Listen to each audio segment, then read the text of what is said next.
On behalf of the World Affairs Council, I am Robert Rosenthal, your moderator for this evening.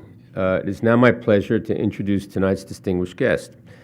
David Folkenflik is NPR's media correspondent based in New York City. His stories are broadcast on NPR's news magazines and shows, including All Things Considered, Morning Edition, and Talk of the Nation. His reports offer insight into the operation of the media amid tectonic shifts in the industry and cast light on figures who help shape the way the news business works. Before joining NPR in 2004, David spent more than a decade at the Baltimore Sun, where he covered higher education, Congress, and the media. A three-time winner of the Arthur Rouse Awards for Press Criticism from the National Press Club, Folkenflik won the inaugural 2002 Morgenson Award for investigative reporting on the news, presented by the Center for Media and Public Affairs and the University of Virginia's Center for Governmental Studies. The Last of the Old Media Empires by David Folkenflik is a very entertaining, engaging, and well-written book. I think tonight will be very interesting, and please join me in welcoming David. So thanks all for coming out tonight. I appreciate it. Indulging, I suppose, your interest in my slight obsession over these many months. So Rupert Murdoch in this country, as you may know, he owns the New York Post, he owns Fox News, he owns the Wall Street Journal, he owns a couple dozen of television stations and a bunch of other holdings besides Fox TV and all these other properties. And when I say he owns, in reality, he doesn't. These are publicly traded companies. He split in two earlier this year. 21st Century Fox is the newer, highly powerful, profitable broadcast and entertainment wing, and News Corp, which was the old name, now refers really to the slimmed-down newspaper company. So people always ask me two questions about Murdoch. I get this just all the time. They say, is Rupert Murdoch's business in pursuit of power, or the power in pursuit of money and profits in business? That's the first basket of questions I always get. And the second one was, what did Rupert know about all the hacking that was happening in the UK? What did he know about the bribery and the corruption allegations there against his newsrooms? And I'd like to leave those questions lingering for a moment, and for you to recognize that those are sort of hanging over almost any conversation that we have about Rupert Murdoch these days. First, I want to go back to a sort of forgotten slab of Earth floating in the South Pacific. It is covered primarily by brush and desert. It is, as you may have suspected, called Australia, a land of convicts, as the historian Tom Keneally has termed it. And it's a place that has a real sense of self. It's a land that's built in many ways on myths. And for those of you, I made a new Irish friend here today, but for those of you who are not steeped in the history of Ireland and the history of Australia, there is a pivotal figure in the 19th century named Ned Kelly. And he was kind of call him an outlaw, Jesse James-like figure for the Australians, who he was an outlaw, but he was also felt provoked by the authorities there, by the corrupt, largely ethnic British police who would hammer the hell out of Irish people who were there in Australia. And he felt so aggrieved by this that he and his buddies, he and his mates, would essentially, rob banks, beat up cops, mow them down in these various altercations, and became kind of a hero to the Australian Irish who were there for rebelling against these corrupt British overlords. And there was this concept of mateship that evolved, not only heard of in Australia, sort of heard throughout various kinds moments in British history, but nonetheless in Australia, very strong. And the idea of a mateship is that if you think of sort of fraternity brotherhood in this country, it's about 1,000 times more intense. And it's that if your mate gets in a fight, you don't care about what the cause is. You get in there and you brawl with him. If your mate needs a job, you find him a job. If your mate needs cleaning up and being pulled out of the gutter, you do it for him. If your mate needs an encouraging word, you're there for him. And it really, the primary value there is loyalty, and this is an enduring concept. But the second element of it is a shared, there's an insularity to it. If you're inside that circle, you are in, and you are fiercely defensive. And if you're outside that circle, you're looked at very suspiciously. They talked about this In the decades that ensued from people thinking about Ned Kelly and into this century, the idea was that usually women were outside the circle. Usually gays were outside the circle. Usually people of color were outside that circle. And the mates very intensely, fiercely loyal to one another. A crucial element of it and why it connects the Ned Kelly thing, according to historians, people I trust in Australia, is that you also have this fierce disdain towards authority. You don't like it. You don't want to deal with it. You are in fact in some ways defined by what it is you are in opposition to. And this is a propelling characteristic, and mateship, it seems to me, started to explain things that otherwise, as I was trying to work through it, didn't make any sense at all when it came to Rupert Murdoch's media empire. Like, there were decisions made that just a rational businessman wouldn't make. There were decisions made that a conventional news executive wouldn't make.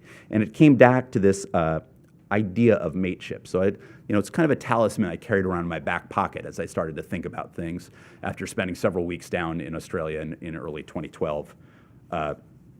There's a second great instance of mateship in Australian history. It involves Gallipoli.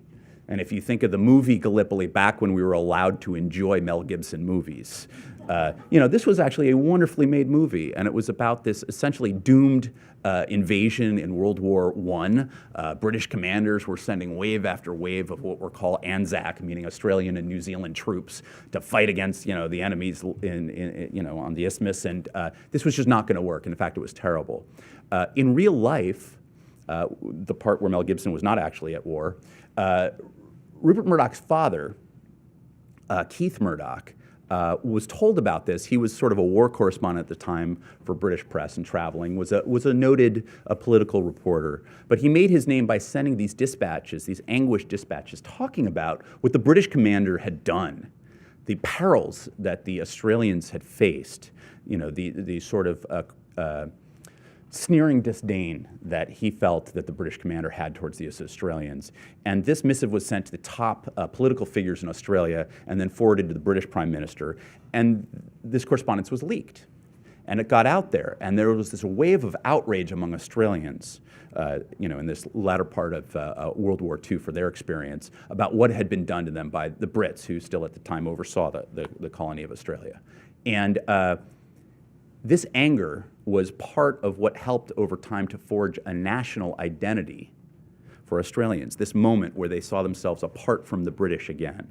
It was very important. So Murdoch, the father, kind of made his name and reputation in something that became a mythic part of the nationhood of Australia itself.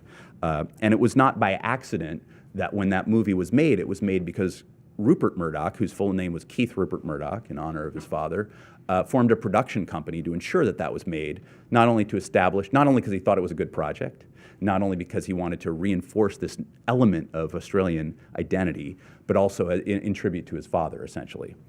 One interesting side note is that Murdoch, decades later, acknowledged that the story itself was flawed, that his father had gotten a lot of it wrong, and that the British commander, while very cavalier about the loss of life, was equally doing this to British troops, which Australians did not hear from his father. But it still was a seminal, very important chapter in this.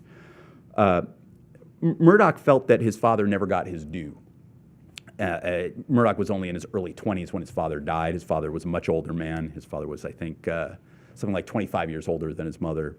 And in the early 1950s, he's a student at Oxford. He thinks his father didn't get his due. His father had been top executive for the chief newspaper company, a dominant newspaper company in Melbourne, which is the second largest city in Australia. Now, he was a knight, Sir Keith Murdoch, so he had some stature. He was a top executive. His son went to Oxford, halfway across the world, and learned things about newspapers at the knee of various British newspaper barons, but he felt as though somehow his father was not accepted and embraced by the establishment. And this was in part because at his father's death, his father had managed somehow to finagle an ownership stake in various newspapers in Australia, but his partners had kind of unraveled a lot of those investments, and Murdoch felt that they had done so unlawfully. It is possible that his father had done things that were a little gray area in terms of legality. It was possible that the partners also did. It's not clear in the decades since, but some interesting forensic accounting has provided some insight on that. But regardless of that, he felt his dad had been kind of screwed out of some of his holdings. And Murdoch emerges from his father's estate with a single newspaper in Adelaide, essentially a forgotten city on the southern coast of Australia, to make his fortune. And he feels, well, the establishment has really, mucked us over one more time. And he decides what he's going to do is he's going to show these guys that he knows how to make a connection with readers and that he understands what it is to be a newspaper man. And so he does. What he does is he cuts costs, and the cost of the newspaper. He emphasizes issues like crime and scandal and sex and politics as at times sport, as well as matter of public interest. And he introduces a version of what's called Wingo by the tabloids, where it's essentially a form of lottery that you play through your newspapers, and that was a big innovation. And he basically hopscotches around Australia, building slowly over time a network of papers, expanding television holdings, borrowing money, often just borrowing money against the profits of one property to leverage into another, and sometimes being very vulnerable by being highly over-leveraged. But he builds this incredible empire up. 1964, he says, well, not only do I have these papers that reach people through this popular notion of what news is, it's what they're interested in, but I'll build a national paper called The Australian. And that was the first real general interest daily newspaper to tackle issues of national interest, and you might find surprisingly, was one of the first media outlets to take seriously the plight of Aboriginal peoples there. And he said, we really need to look at this. Their plight has been terribly mishandled here by whites, basically. We have to own up to this. And it's an interesting wrinkle that people don't always credit for him, who are critical of him for his conservative political beliefs.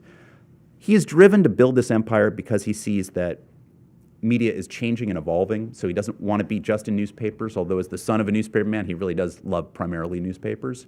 At a certain point, he feels that he's maybe a little too big for Australia.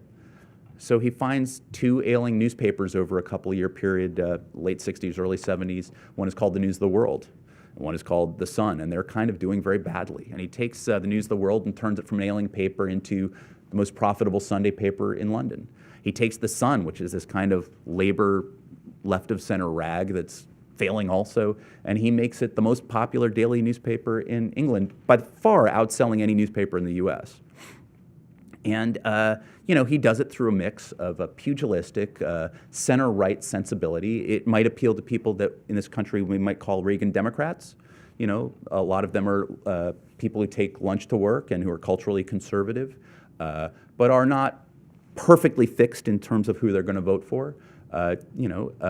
He had explained to people that he would maintain the nature of the publications that he held, and then he put, bare-breasted women on page 3. He changed things to a way in which he felt he could connect with readers, and he succeeded. And it allowed him to obtain new properties. It allowed him to then buy these prestigious properties. Just as he created The Australian, which was sort of the most prestigious national paper in Australia, he bought the Times of London, perhaps the best known and most respected paper in the English-speaking world. And in this way, he was saying, yeah, I can connect down here with these mass audiences, but the conversation that the elites and the decision makers and the thought leaders are having, I'm going to define those too. And yet he still felt, I'm outside of these elites. They look down on me. I'm Australian, they're British, they look down on me. And indeed, there was a lot of people, there was a significant train of thought there, the school of thought there that said, this guy's beneath us. They called him the dirty digger, a digger being a reference to Australians, but dirty saying, this tabloid guy, he's not one of us, he's not good enough. And he always felt that he heard that from people. And yet, he did the same thing in this country in part because he felt America was more open. It was a less class-riven society. It was less conscious of titles and things like that. And so he felt people were open here. So similarly, he bought the New York Post. And then decades later, he bought the Wall Street Journal, again, trying to appeal to a mass audience, trying to appeal to the thought leader audience. And as he did this, the mass audience, the readers are also known as voters, and the thought leaders are also known as politicians. So as he did this, it wasn't just that he could get politicians, to occasionally take his call. It's that they were coming knocking on his door. So over time, I had one of his former aides explain to me that they called it kissing the ring. You would have people who aspired to be prime minister in Australia or Britain or, rising figures in the U.S. fly a great long way to meet with him as opposed to meeting him across town. I mean, he owned these beautiful places in London and New York and Sydney. They could all just drive across town in a cab or a limo and get there. But 1995, Tony Blair is coming up. He wants to be prime minister. There are going to be elections in 1997 against John Major, then the somewhat tired Conservative Party prime minister. And Tony Blair doesn't say, let's meet in London. Tony Blair flies 10,000 miles and meets him in a small island off the coast of Australia. And Blair made no promises to Murdoch of any special treatment from any of the sources I talked to. What Blair did by simply showing up and meeting at Murdoch's corporate retreat was to indicate, I'm here to do business with you, sir. My ears are open. Murdoch's newspapers all went to Tony Blair and supported him 3 times for election, although they had been strongly behind the Conservative Party for basically 2 decades prior. Gordon Brown, who desperately wanted to succeed his partner and rival in the Labour Party, Tony Blair, he flew to Sun Valley in Idaho in 1998, did basically the same exercise. David Cameron, smelling that he might be able to pull Murdoch's papers away from the Labour Party, the so-called new Labour Party of the center-left, in 2005 flew secretly at the time on the jet of Matthew Freud, Rupert's son-in-law, to Santorini, the Greek island, and then visited with Murdoch on the boat. Now, huge promises aren't made. There are signals indicated. Maybe they wouldn't look to build up the BBC any larger than they already had. Maybe Mr. Murdoch might be interested in taking over not just a majority stake, but an entire stake in B-Sky B, the most profitable and largest private broadcaster in the UK. But there was a sign that they could do business. Tony Blair, for example, was desperately interested in entering the euro, the common currency, and it is to his country's great fortune that he did not, as it turned out. But Murdoch was dead set against this. Blair did not change his policy. But Blair, at a certain point, I think it was around 1998, said, we'll have a national referendum on the matter. And so what Blair did was he put an obstacle in the path to the policy that he devoutly wanted to consummate as a way of showing Murdoch, really Murdoch, that he would take his opinions into account. This is a gesture of great import to a guy like Rupert Murdoch. And yet, by the way, I want you to be clear, he's an outsider. The elites don't want to talk to him. You know, he's not part of the establishment, this guy. He's completely an outsider. This is the self-conception and the part of the driving force of who Murdoch is that he retains with him to this day. When David Cameron did win, after the Murdoch newspapers toggled back to the Conservative Party, the first private individual, the first non-public official who met with Cameron at 10 Downing Street was Rupert Murdoch, the very first. Not even a British citizen, American citizen by this point, Rupert Murdoch. Now, he did ask Murdoch to come in by the back door and to leave by the back door so the photographers out front couldn't see him. But nonetheless, he needed to show this faith here. So he's a guy who has created his own establishment that the elites have essentially bent toward and acknowledged and done business with and needed. And part of Murdoch's genius is that he not only uses his newspapers for political interest, but unlike, say, the Telegraph, which is always going to endorse the conservative politician there, or the New York Times over here, which is almost invariably going to endorse the Democratic presidential candidate here, his papers will toggle back and forth. He does it in all of these 3 great English-speaking countries in which he is so prevalent. If you go back and forth, you have so much more influence than if you try to dominate a single party. And yet again, there's this concept. They're outside it. Carl Allen, he rose up in Australia. He's an Australian. He became the editor of the tabloid, the Sydney Daily Telegraph. And then he's, for over a decade, has been editor-in-chief of the New York Post. And he really likes running the Post. And he says, his phrase in, I think it was 2005, was, "We like being pirates." Now, my guess is Bob Rosenthal, when he was editor-in-chief of a couple of the nation's best-known regional newspapers, didn't say, you know, what we're going to do as a news organization, we're going to be pirates. That's what we're going to do. No, he says we're going to serve, we're going to inform, we're going to educate, illuminate, provoke, inspire, entertain. We're going to have a good time doing it, but, you know, we're there to fill a public mission and try, at some point, we hope to make a profit. It's not what Carl Allen says, head of the New York Post. He says, we like being pirates. The amazing thing to me was in reporting this book, you know, I interviewed a very senior Wall Street Journal editor who was not a Murdoch appointee. This person had preceded Murdoch's ownership. And interviewing this editor in a restaurant near the newspaper, and the editor says, we're like a pirate ship. And I said, by the way, were you aware that about, 7 years ago, Carl Allen said the same thing about the New York Post? And the editor said, oh, I had no idea. Just this is how we think of ourselves. We're like a pirate ship. Now, it was in reference to the fact that the Wall Street Journal has not won a Pulitzer Prize for reporting since Rupert Murdoch bought the paper. And you can either say that's a reflection of the priorities the paper has adopted since its ownership, or you can say that's because the establishment is holding Rupert Murdoch outside. And it really just depends on what end of the telescope you're looking at. But I can tell you which end he looks at. He thinks it's the elites holding him at arm's length. That pirate ship runs aground, as you may have heard, in the summer of 2011, in something called the hacking scandal. And we're going to come back to that in a second. One of the things that happened amid the outcry of the hacking scandal is that Murdoch says, is testifying under oath, and he's asked about his own opinions, and he's asked about his newspapers. He says, in that kind of Murdoch way of mumbling a little bit, he says, if you want to know what I think, you can read The Sun every day. The Sun tabloid reflects what he actually believes. And in this country, I think if you look at the New York Post, it's the same sort of thing. It's bruising, it's at times satirical, it's not long stories or long on texture or nuance. It wants people to have a good time, and if the facts aren't all there, it'll come back tomorrow and try to add some more, sometimes in a slightly different factual direction.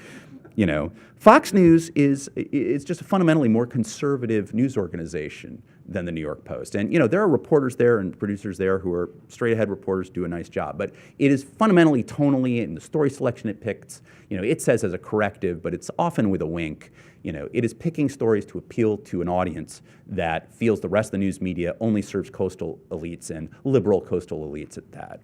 And that is Roger Ailes' genius, and that is Rupert Murdoch's business genius to give him the room to do that. But it's more conservative than he is. But it has the same kind of value in the sense that it finds stories just as the Murdoch tabloids might.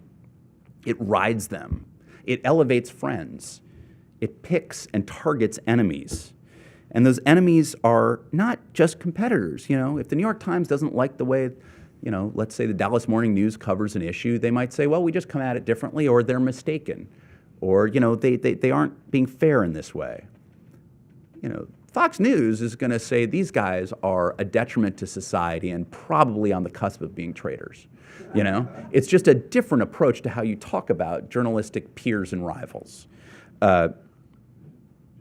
So you think not in terms of competitors, not in terms of peers, but you think of enemies. And then you think of enemies not in terms just of the people against whom you're doing business, say other cable news outlets, but the people who are covering those travails. So among the things that I found, I've covered the media for a long time now, but for the number of things I found in doing this story was that not only would people at Fox News spin, not only would they put the best framing on a thing, we're talking about the PR department here, not only would they try to argue against negative stories, but they would wage this subterranean war that I just wasn't aware of. I think that if you think of Roger Ailes, he was a guy who was a chief political television consultant for Richard Nixon in the 1968 run, for President George H.W. Bush in 1988, his successful run. And he retains political instincts. And I don't mean that purely in an ideological way, but I just mean in an instinctual sense. If somebody punches at you, you hit them harder back. So the notion, though, is the question of how they define what a punch is. 2008, you've got this great, Democratic primary between Barack Obama and Hillary Clinton, and suddenly the ratings for CNN start to rise. Now, it's worth remembering that Fox News has dominated the ratings, just crushed in the ratings since 2001. 2008, CNN's not in any danger of overtaking them immediately, but they've done really well. So reporters started to take note of it. Something that is different than what's happened the previous 7 years is in my business called news. It's not a big story, it's not a scoop, it's happening there at open sight for anyone to see, but it's of interest. So Tim Arango, the New York Times, calls up CNN, says, I'm going to do a story about ratings, CNN's doing better, you got any thoughts? And, he got a lot of pushback, and he said, don't do it, here's why you shouldn't do it. He says, no, I'm really going to do the story. And then the person who was then the number 2 executive in public relations there said, you don't want to do this. You don't know what they can do to you. And he says, that sounds threatening. And they say, well, you don't want to do this. So he does a story, and again, it's a rating story, folks, dime a dozen. Does a rating story, gets a call from a gossip blog on his voicemail, doesn't return the call. Within a couple hours, an item appears on the gossip blog, and it says, Tim Arango looks at this blog post that says, did Tim Arango just return from rehab? And it's all about whether or not he had had substance abuse problems. Did he take cocaine? Did he smoke marijuana? Well, people saw him at this party, but other people think this thing. And then at the end of the story, it says stuff like, well, he was just doing stories, flattering stories about broadcast executives as a way of trying to get a job on TV because he's desperate to do that. Now, the last part of the story I've found absolutely no basis of truth in. I don't know what was in his head at the time, but I've seen nobody to support that. The first part of the story, as it turns out, was true. He had just come back from rehab. When I interviewed him last summer, he said he's a distinguished foreign correspondent now for the New York Times in Istanbul. But when I talked to him last summer, he said 5 years clean. And I thought that was a pretty impressive accomplishment. Nothing to do with his reporting. It was a message to him that say, you do something we don't want you to do, we're going to punish you. And it's a message to other reporters. You do something we don't want you to do, don't cross us. We can do things. I did once a story that made Geraldo Rivera look like a complete fool, and it was sort of a nice little spectacle for a while, about 12 years ago, although Geraldo did a nice job of making himself look like a fool in that particular instance. But they put me on a blacklist for 15 months and said nobody inside the company of Fox News can talk to David, and that was fine. Life went on. The Earth continued to navigate the sun. It was okay. The seasons changed. And after 15 months, I got a call from one of their guys who said, you didn't pull your punches. We kind of respect that. Let's move on. And it was fine. It was nothing personal. Didn't have anything to do with me. The thing about Tim Arango, I think, felt pretty personal. They did something, though, even more amazing. I should say in passing, they had this thing where they had their PR people up till 2, 3 in the morning all the time in this period, fighting every blog posting they could find that had to do with Fox. And it wasn't just the negative ones. They were fighting the ones that were just neutral.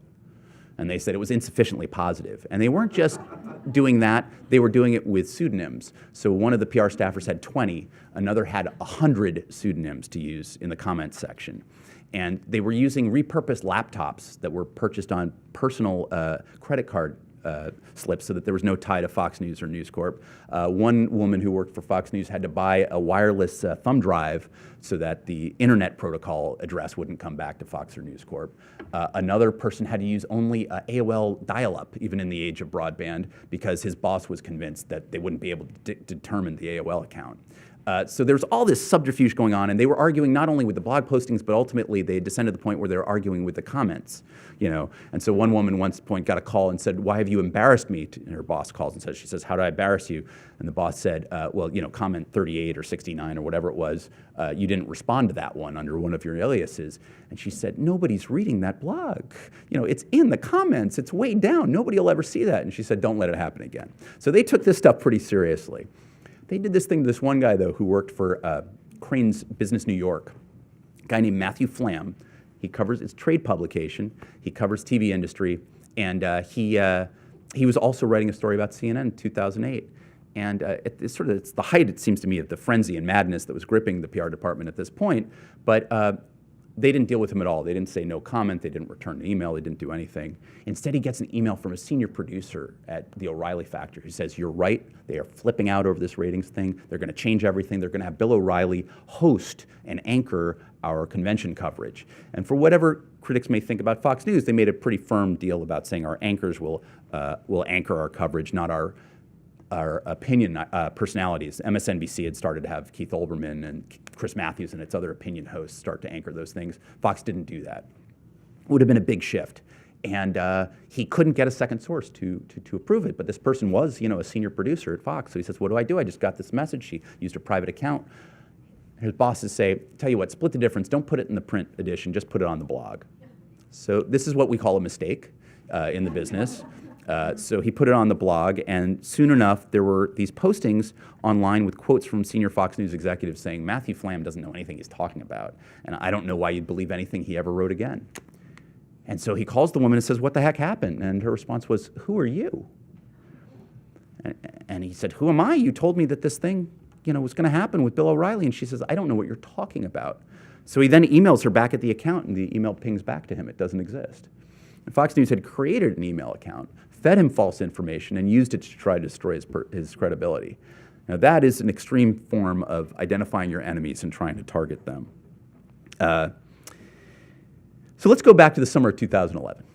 Things have fallen apart in the UK for Mr. Murdoch and his empire, it seems as though. And there were all kinds of things that I think you can explain by the idea of mateship that otherwise just did not make sense to me.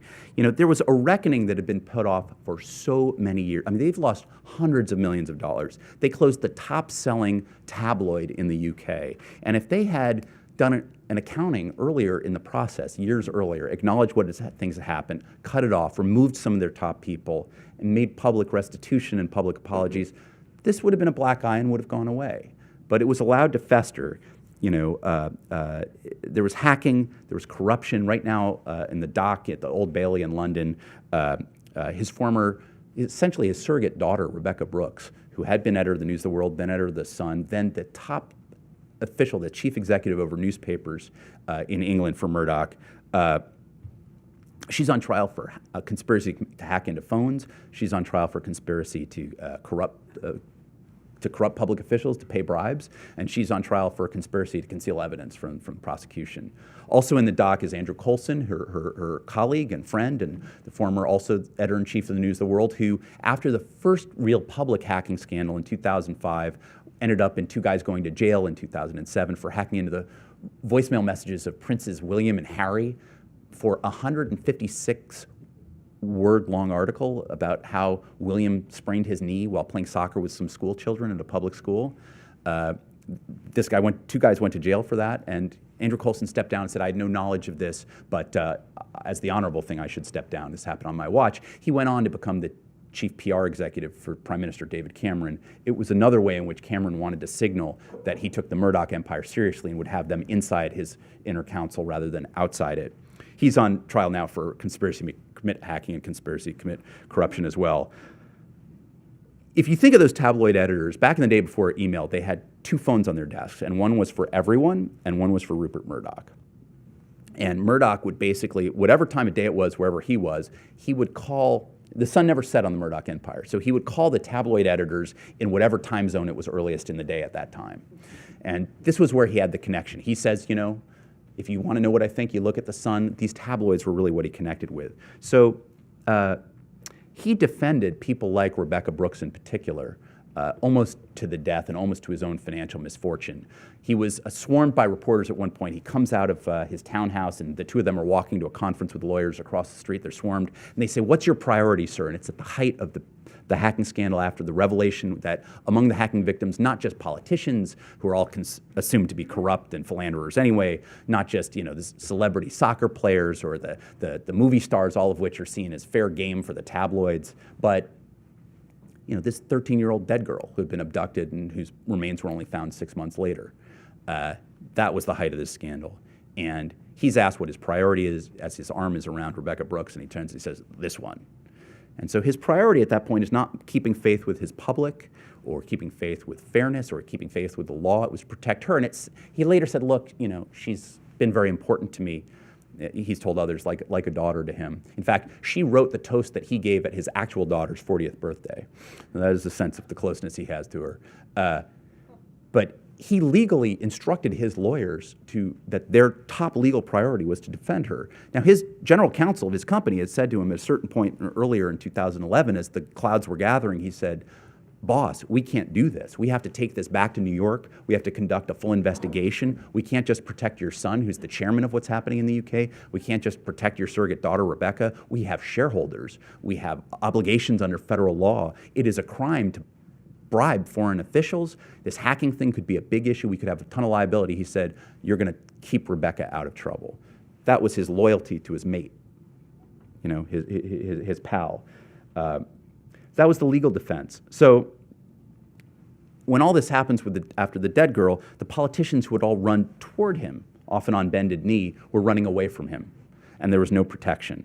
So years after he needed to do it, he cut ties with some of these people. He got Rebecca Brooks to resign. He basically fired her. And Les Hinton, who is the very well-regarded CEO of Dow Jones, the parent company of the Wall Street Journal, he resigned too because he had been CEO in Britain before her and had made promises and pledges to, and as it turns out, very carefully couched statements to Parliament that turned out to be deeply misleading. And you know, others might have resigned or stepped down in Murdoch's place, this company that he built from a single paper in a forgotten town in the southern cusp of Australia.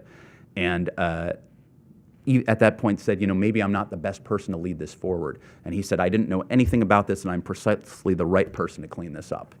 And a lot of people outside don't think that's the case, but his mindset is we have enemies around us, and we must, fight more fiercely even then, even in the moment of concession, draw strong lines beyond which we will not yield, and protect those mates left standing as fiercely as we can. It's a different concept of what you should be doing as a news executive than I think a lot of people hold. It's just not the way it works in his world. His world is you defend your friends, you attack your enemies. Now, he's been forced. People say, well, he's gotten off scot-free. He's not on trial, and there's no enormous repercussions here in the U.S. Well, he had always wanted one of his children to succeed him as the leader of News Corp. James's chances seem to have been exploded by that because he not only was the chairman of things in the UK at the time, but had approved a secret payoff that they had not informed Parliament about during earlier investigations for another hacking victim. So he's not on trial, but he's been in some ways implicated in this. His companies have been split in two. In June, Mr. Murdoch, I guess in late May maybe, Mr. Murdoch finally split the company in two. And that was something shareholders have been pressing for without luck for years. One of the top private investors in News Corp is a guy named Dom Yachtman, based down in Texas. And I said, well, what do you think about the newspaper business? And he's like, well, I'm a big fan of Rupert Murdoch and the money he's made all of us over the years, but newspapers are like an ice cube. And I said, by which you mean? And he said, melting fast. And so he has split these companies in two in such a way that newspapers are much more financially vulnerable. The new News Corp, it's mostly on its own. It's got HarperCollins. The book publishing industry is not the strongest right now. They've got a new venture in education software, but that's not yet profitable. They're investing money in that. And they've got, as well as their Australian newspapers, they've got Australian TV properties that are helping to boost other things. But they just had their first earnings report in a while, and they were not able to hit what they had promised as their profits. So, these are tenuous times for him.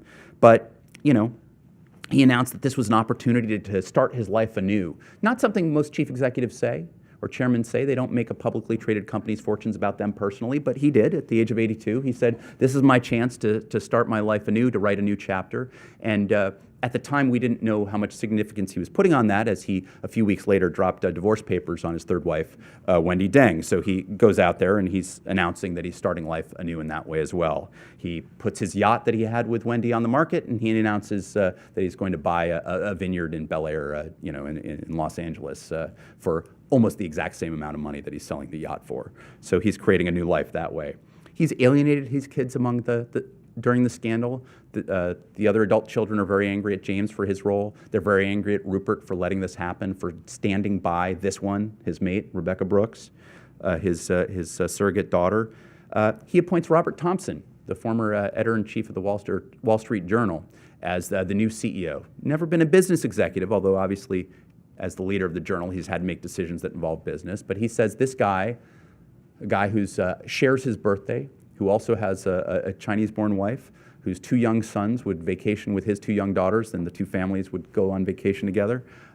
He names him as the new CEO to lead the new News Corp. And together, Murdoch promises they're going to prove the naysayers wrong, that all the wise people, all the journalism professors and the financial analysts and all these guys have got exactly backwards. They know how to fix the fortunes of newspapers, even as their revenues are falling off a cliff in so many of these different countries. And so he wants to again prove everyone that he's got the answers that nobody else has. In News Corp, I say, well, are you going to hold on to these papers after Rupert's gone? And they say, oh, no, if Rupert retires. I say, well, what about when Rupert dies? They say, no, if Rupert dies. But at some point, this company will not be defined by one guy in such a singular way, and at some point the laws of physics will apply to it. But there's no other media company that is so defined by the culture and the sensibility of one guy as this one. And it's a fascinating story. The question is, did he know about hacking?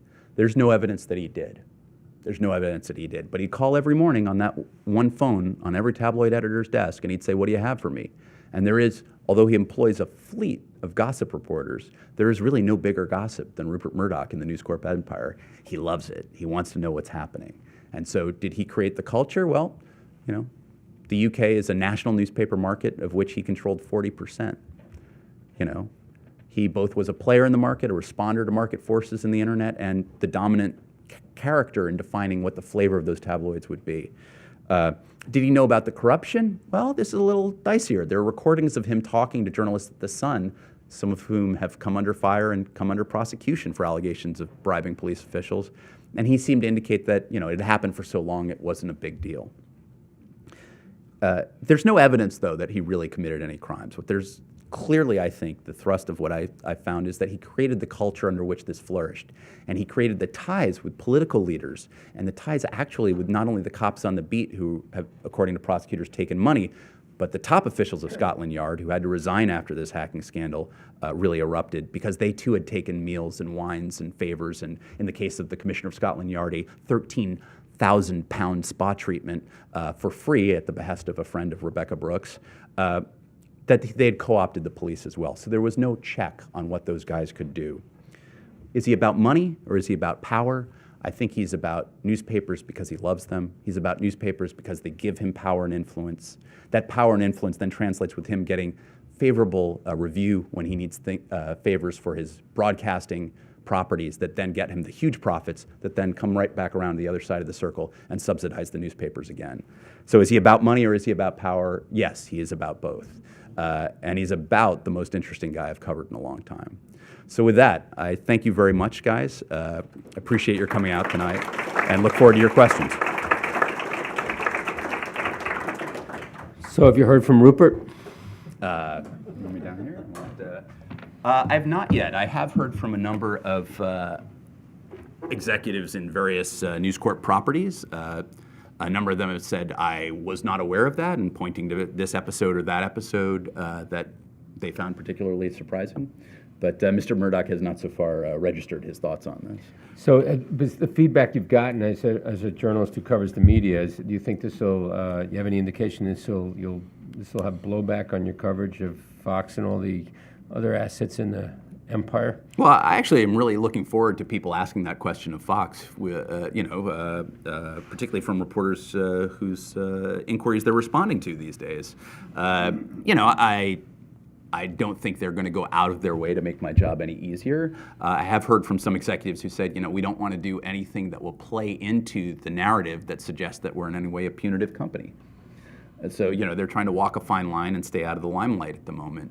One of the stories that I think was particular in the book that I think was particularly sensitive for them was one in which Robert Thompson, now, as I mentioned, the CEO of the new News Corp, the slimmer News Corp, and formerly the head of the Journal, he intervened to try to kill a story that the Journal's reporters, to their credit, had uncovered that would have shown that senior figures at News of the World knew about hacking as far back as 2002, not that they learned of this, as James Murdoch has suggested, more like 2009, 2010. And to the Journal's credit, it published the story, but it was really only after an intense guerrilla warfare being fought within the newsroom at the Journal. And it was watered down, but the intent was clear enough that that article formed the basis of one of the criminal counts that was unveiled in court in London just over the last 10 days. So, at that moment, Robert Thompson, while raising the bar, journalists felt that he was trying to set the standard so high for publication that he was effectively killing it, and that was only after he had actually failed to kill it. It did appear in print, and that is to the Journal's credit, but Mr. Thompson himself exercised seemingly a desire to protect his mate over a desire to uphold the standards of the Journal, even amid a very sensitive time for the boss. One of you mentioned earlier in the talk several incidents where reporters really were gone after. Yeah. In a very personal way. Is there any indication, and that was really referencing Fox in this country, but do you have any indication, or have you heard of any other kinds of stories like that policy has continued? Intimidation, threats, get your enemy at all costs? I think they scaled back a bit in 2008. My understanding was after the Tim Marengo, crazily enough, Tim Marengo used to work for the New York Post. And he told me that Murdoch would sometimes call him up to his office at News Corp's headquarters and say, "Oh, you got to listen to this." And he'd put some major CEO on speakerphone and have some either argument or tease him or whatever, and let Arango listen in on it. And that way, Arango would get the benefit of the insight into how these guys talked, sort of behind closed doors. But also, Murdoch, really likes to feel like I get the report. He does love talking to reporters. He loves the news business, and he loves the gossip element of it. So Arango thought, "Hey, I've got a good relationship with these guys." I think that Murdoch was embarrassed by how Orengo had been treated after some of his aides called it to his attention, and he mentioned it to Ailes, and they kind of scaled back a bit.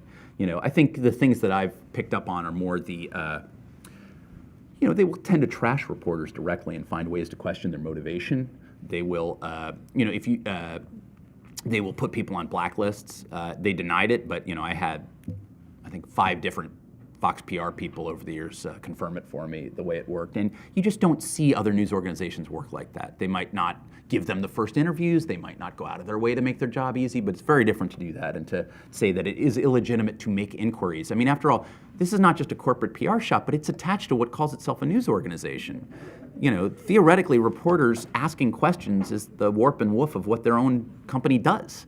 So it's kind of an amazing response. The thing I'll say is that Michael Wolff came out with a biography also in 2008 of early 2009 of Murdoch, and he then was critical of the New York Post for a cartoon that was pretty much uniformly seen as racist towards President Obama. Using an event that happened where a chimpanzee escaped from a Connecticut zoo, he depicted and was killed by I think it was Connecticut state troopers. He depicted the first stimulus bill of President Obama as a chimpanzee and having been shot dead by police. And people, pretty much everybody in the country except Call Allen, interpreted that as a fairly racially loaded cartoon. And Michael Wolff then went on and talked about that publicly. And Allen, let's put it this way: the New York Post then did something like 8 or 9 stories about a couple items in some gossip blogs in New York describing the affair that Wolff was having with a much younger intern at Vanity Fair magazine. And then that same cartoonist did a picture of him looking like about a 102-year-old great-great-grandfather with a 12-year-old in bed. And Wolff says that it only stopped when he pointed out that he still had recordings of Murdoch saying all kinds of things when he interviewed Murdoch for hours and hours about the book. And suddenly the stories in the Post stopped. So, the pages of the news organization are times used as public relations weapons, just as the public relations shop are sometimes the clearest embodiment of the will of the proprietor. Do you think the Fox Empire strategies, which you're laying out here, have really undermined the credibility or whatever exists in terms of credibility with the American media?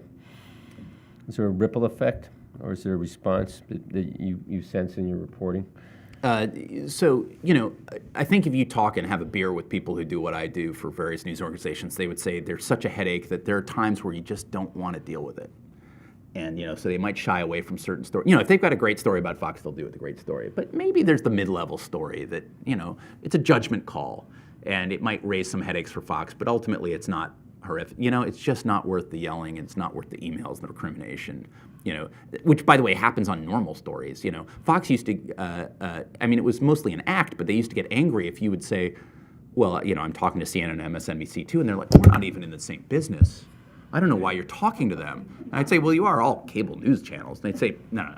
We're in the cable business, we're in the TV news business. Compare us to ABC. Don't compare us to CNN. They only have a 28th of the ratings, or and they'd be very diminishing of that, as though they've been huge, crushing financial success and rating success, but that is not the only measure by which you judge journalism, or at least not previously.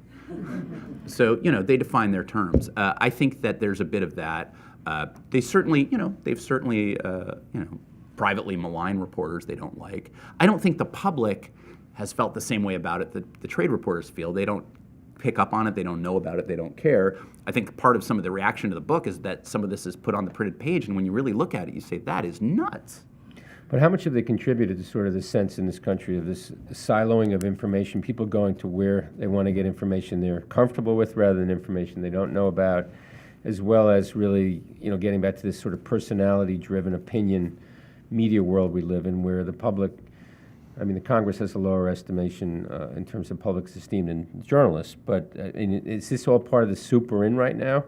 And do you see, again, are we talking about values in a sense where on Fleet Street anything sort of went to get the story, and what I would call incredibly unethical, inappropriate, scandalous ways of getting stories, a sense has been, permeated now part of the American media. There's a bigger ripple effect here that, do you see this tide being stemmed? Well, let me put it this way. I think that one of the reasons why I thought it was worth treating this in book form is that Mr. Murdoch, through his various branches here, I think is just had such an incredible effect on the way in which media operates. And I think you see his competitors react both to mimic and at times in opposition to the way in which he's done things. So, one small way you can measure it is if you look in New York, the CEO of News Corp is Australian, the editor-in-chief of the Wall Street Journal is British, the editor-in-chief of the New York Post is Australian, the CEO of the New York Times Company is British. The head of NBC News is British. There's a different sensibility being brought in, and I promise you that would not have. Tina Brown was around as a Brit, brought in to freshen up the New Yorker. But these are people reacting in part to what Murdoch has done. In years past, the New York Times would say we're not a liberal newspaper. We're a sophisticated newspaper hoping to reach people of all income levels and all interests and all walks of life who are intellectually curious, and we're doing this. He buys the Wall Street Journal and he says the Times is a liberal paper, and we're going to show you what a straightforward news organization does. I found several dozen cases which were presented to me as representative rather than a full catalog, in which reporters and editors of the Journal felt that the reporting had been put to the right, that a thumb had been put on the scale. Now, you could argue that the Journal's editorial page is so conservative, and was well before Murdoch ever bought it, that the reporters who might be a bit more liberal than people suspect got a free pass, and that putting a thumb on the scale actually brought it to the center. But they said, look, these are times where liberal voices were pushed down and conservative voices were lifted up, or liberal sources' credibility was questioned and conservative voices never were, and that this it was never in the other direction. And this said to them that there was sort of an unfairness going on, even as they respected that it was fair for their editors to raise questions. So the Times now, if you listen to Jill Abramson, who's the executive editor, she will sometimes say, well, people say we're liberal, we don't accept that. And it's not what motivates us at all. But, if people think that we bring a certain cosmopolitan sensibility and understanding of the world, that's fine. Bill Keller, the former executive editor, would always say, we're not absolutely not liberal. And as a columnist, he has not staked out uniformly liberal positions. But, he says, look, if people want to call us liberal because we care about civil liberties and we think about things like gay rights, that's fine. Fox News might say, well, we're going to look at the issue of gay marriage, but we'll look at it from the standpoint of people who aren't bigoted towards gays and yet don't feel that that fits within the rubric of marriage. And that story needs to be told too. And maybe there's a point to that. America has a lot of different points of view. There's a constitutional scholar named Barack Obama who didn't believe in gay marriage until the last year or so. So, there are ways to look at this stuff. But he has brought a crueler, a more opinionated, a much more British tabloid style. It is best reflected in the New York Post, which, although he's lost tens of millions of dollars a year on every year, he's kept for the political influence it's brought him. And in Fox News, even though it's a slightly more conservative brand than his own. MSNBC didn't make a dime until they just banked hard left and said, we honor you, Mr. Ailes, by doing it in exactly the other direction. You see people responding to him and doing this. It's at the time, you can't put it all to him. It's at the time where, digital publishing has opened the floodgates, and people have found that they get an audience by having a voice and being definable, and that, writing things like the Associated Press doesn't get an audience in that way because you can get that anywhere. So, I think he's inspired people like Arianna Huffington and Andrew Breitbart, and others to have a strong voice and realize that that is a newer, evolving, in some ways, a very old-fashioned American journalism from a century ago. But I think Murdoch is fundamental and vital in driving that sensibility in the last few decades. And how much of a role financially does Fox Sports and the movies play? I mean, one of the things I didn't realize is that Avatar was one of their movies, which you wouldn't think in terms of the message maybe in there, but obviously made gobs of money. Yeah, Is Murdoch's hand in there, or is that really run in a separate way? Murdoch, I think, is in the James Cameron business. I think he thinks every few years that guy's going to make $1 billion on something, and he wants to be in on it, and he's, smart too. Murdoch, as I mentioned before, with the Aboriginals, coverage, he's got wrinkles that I think his critics don't acknowledge. In 2007, after looking at great kind of weather patterns and climate upheaval in his native Australia, he announced, after going to Pebble Beach, having a presentation at which he and Tony Blair and Arnold Schwarzenegger, then governor, watched Al Gore present his, An Inconvenient Truth presentation. he decided to make News Corp a carbon neutral company. And they got high marks from corporate watchdogs for taking significant strides. They beat Murdoch's 5-year deadline to become a carbon emission neutral company. And they were hailed for their transparency as being a pretty strong corporate leader in that. In sort of tracking, I think they operate in something like 55 countries in 6 continents, and in being fairly honest about their disclosure of such things. For about 6 minutes, all of his news organizations adopted kind of a pro-green message.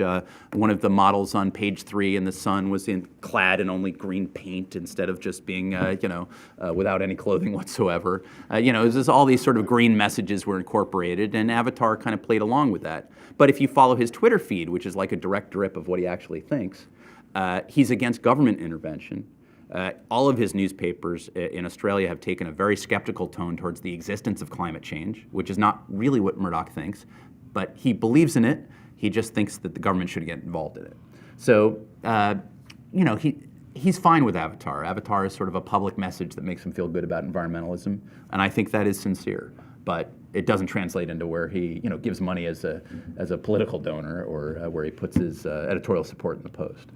Okay, I think it's time for really the last question, but I'll give you 2 so you can run them out. But was there anything that really surprised you when you did the reporting in this book and some of the interviews and people you met? And maybe you can end your reconstructing sort of your wonderful meeting with Roger Ailes at the Metropolitan Museum of Art in New York. But first, was there anything that really surprised you as you worked on this book?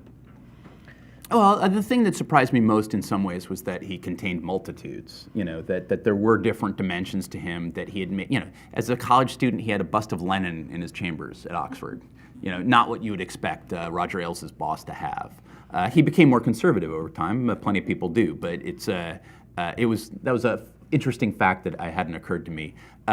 He really is conflict averse, which is amazing for a guy who has such conflict-embracing news organizations. But he really doesn't like he doesn't like personal fights. He doesn't like conflict. He doesn't like telling people bad news. He just wants his children to be happy with him, and as he does thing after thing that often disappoints them. James is of the belief that he should have given up the reins a long time ago, and then James would have been CEO. He would have been out of Britain. He never would have gotten in all this trouble, and he's pretty upset about all that. So there's very difficult family and human moments that one doesn't ascribe to these huge billionaire moguls, but you realize that these are human beings, and they work through things, and sometimes they do it with great success. Sometimes they do it poorly. The only other thing I'll say is I didn't realize how often, you think he's a billionaire. He's a great disruptor, but a great creator. I mean, he forced his way in America and in the UK to create new alternatives for people to watch different television programs, and I think that is a great benefit for all consumers. The brand of journalism, I think, is another question, but the opportunities and alternatives that, otherwise these essentially triopolies in this country and, the BBC and maybe another private broadcaster in the ITV could have shunted him out. He forced his way to the table by kind of ignoring regulations, and I think that's kind of amazing and admirable. But, he just seems to have been very careless about what the effects are on other people.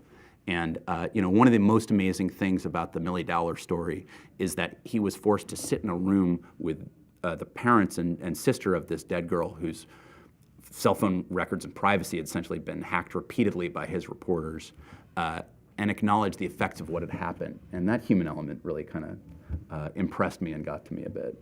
You wanted the... I wanted your lasting impression of Roger Ailes and the wonderful meeting. Ailes is great because he believes what he believes, and at the same time, there's great theater that attaches to him. He's a showman. He was the executive producer of the Mike Douglas Show, and his old TV talk show, and it was very successful and very smart about things. He really made CNBC into a success for a while there, and he is a physically dominant, hulking figure in some ways, although it's